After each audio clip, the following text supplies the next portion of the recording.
এবাৰ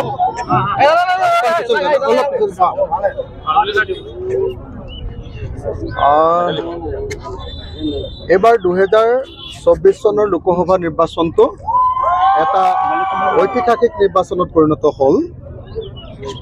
2024 চনৰ নিৰ্বাচনটোৱে সঁচাকৈ বিজেপি দলক তেওঁলোকৰ যি অহংকাৰ, তেওঁলোকৰ যি গুণ্ডাৰাজ, তেওঁলোকৰ যি হিটলাৰী ৰাজ, তেওঁলোকৰ যি সাম্প্ৰদায়িকতা আৰু তেওঁলোকৰ যি দেশ বিক্ৰী কৰা কাৰবাৰ আৰু মূল্যবৃদ্ধি, তাৰ বিৰুদ্ধে ৰাইজে এবাৰ বিজেপিৰ বিৰুদ্ধে ভোটদান কৰিছে।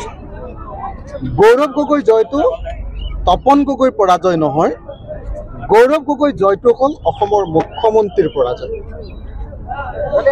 আমি যেতিয়া ৰাহুল গান্ধী আহিছিলে, মই নিজে প্ৰস্তাৱ দিছিলোঁ ৰাহুল গান্ধী ডাঙৰীয়াৰ সন্মুখত লখিমপুৰত। মোক ভূপেন বৰা ডাঙৰীয়াই অনুৰোধ কৰিছিলে আৰু মই নিজেই ৰাহুল গান্ধী ডাঙৰীয়াক প্ৰস্তাৱ দিছিলোঁ যে গৌৰৱ গগৈ নগাঁৱত নহয়, গৌৰৱ গগৈক আমি যোৰহাটত খেলাব লাগে। আৰু গৌৰৱ গগৈক যদি যোৰহাটত আমি ইলেকশ্যন খেলাওঁ, তেতিয়াহ'লে অসমৰ নিৰ্বাচনী প্ৰেক্ষাপট সলনি হৈ যাব বুলি আমি কৈছিলোঁ। আৰু সেই অনুসৰিয়ে, সেই ষ্ট্ৰেটেজি অনুসৰিয়ে উজনি অসমত আমি দেখিলোঁ যে এইবাৰ বিজেপি সম্পূৰ্ণৰূপে তেওঁলোক ধূলিচ্ছাত হৈ গ'ল। বিশেষকৈ যোৰহাটৰ নিচিনা সন্মানীয় সমষ্টিটোত বিজেপি সম্পূৰ্ণৰূপে পৰাভূত হ'ল। আজি বিজেপিয়ে বাৰম্বাৰ কৈ থাকে যে তেওঁলোকে শৰাইঘাটৰ ৰণ কৰিছে, দ্বিতীয় শৰাইঘাটৰ ৰণ, শেষ ৰণ, শৰাইঘাটৰ শেষ ৰণ। শৰাইঘাটৰ শেষ ৰণখন কিহৰ আছিলে? বদৰুদ্দিন আজমলক পৰাভূত কৰাৰ ৰণ। শৰাইঘাটৰ শেষ ৰণখন কি আছিলে? যেনেকৈ মোগলক অসমীয়া জাতিয়ে পৰাভূত কৰিছিলে, তেনেকৈ AIDFক পৰাভূত কৰাৰ ৰণ আছিলে। শৰাইঘাটৰ দ্বিতীয় ৰণখন, শেষ ৰণখন কি বুলি কৈছিলে? যে দিছপুৰৰ চাৰিসীমাৰ ভিতৰলৈ বদৰুদ্দিন আজমল পাৰ্টিক AIDFক আনিবলৈ নিদিয়াৰ ৰণ আছিলে। সেই ৰণত কোন জিকিলে এবাৰ? সেই ৰণত আমি জিকিলোঁ, বিৰোধী ঐক্য মঞ্চ জিকিলোঁ। এইবাৰ আপোনালোকে নিশ্চয় দেখিলে লাচিত বৰফুকন, আৰু লাচিত বৰফুকনৰ লগত কোন আছিলে? সংখ্যালঘু সেনাপতি কোন আছিলে? বাঘ হাজৰিকা। বাঘ হাজৰিকা আৰু লাচিত বৰফুকনে মিলি আমি এইবাৰ মোগলক পৰাজিত কৰিলোঁ। এইবাৰ আমি শৰাইঘাটৰ ৰণত জয়ী হ'লোঁ। এইবাৰ আমি ৰকিবুল হুছেইন ডাঙৰীয়াক লগত লৈ এইবাৰ আমি AIDFক হৰুৱালোঁ। বদৰুদ্দিন আজমলক অভূতপূৰ্ব ভোটত, অভিলেখ সংখ্যক ভোটত হৰুৱালোঁ।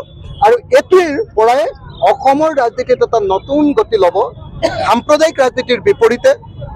প্ৰথম কথা, মুছলমান সাম্প্ৰদায়িক মৌলবাদী দল AIDFক এইবাৰ আমি সম্পূৰ্ণৰূপে বিদায় দিলোঁ অসমৰ ৰাজনীতিৰ।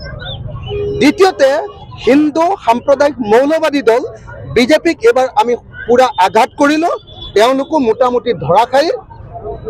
আৰু 3 নম্বৰ কথাটো হ'ল, এইবাৰ অসমৰ খিলঞ্জীয়া ৰাইজে আমাক ভোট দিলে, এইবাৰ অসমৰ শিক্ষিত ৰাইজে আমাক ভোট দিলে, এইবাৰ আমাক অসমৰ ইউথ জেনেৰেশ্যনে, আমাৰ নতুন পুৰুষে আমাক ভোট দিলে, আৰু এইবাৰ আমাৰ সকলো সচেতন ভোটাৰে আমাক ভোট দিলে। গতিকে 2024 চনৰ নিৰ্বাচনে, 2024 চনৰ লোকসভাৰ নিৰ্বাচনে 2026 চনৰ লোকসভা বিধানসভা নিৰ্বাচনৰ কাৰণে বিৰোধী ঐক্য মঞ্চৰ সফলতাৰ দুৱাৰখন খুলি দিলে। মই আশা কৰিম যে এই মুহূৰ্তত অসমৰ সকলো ৰাইজকে মই ধন্যবাদ জ্ঞাপন কৰিছোঁ। আৰু বিৰোধী ঐক্য মঞ্চই ধৈৰ্য সহকাৰে, সহনশীলতাৰে সৈতে, উৎপাত নকৰাকৈ, সকলোকে লগত লৈ সন্মিলিতভাৱে 2026ৰ কাৰণে আজিৰ দিনটোৰ পৰাই বিৰোধী ঐক্য মঞ্চ সাজু হ'ব। আৰু 2026 চনত আমি বিৰোধী ঐক্য মঞ্চই আমি বিজেপিক, সাম্প্ৰদায়িক বিজেপিক, হিন্দু সাম্প্ৰদায়িক মৌলবাদী দল বিজেপিক আমি 2026 চনত পৰাভূত কৰিব পাৰিম।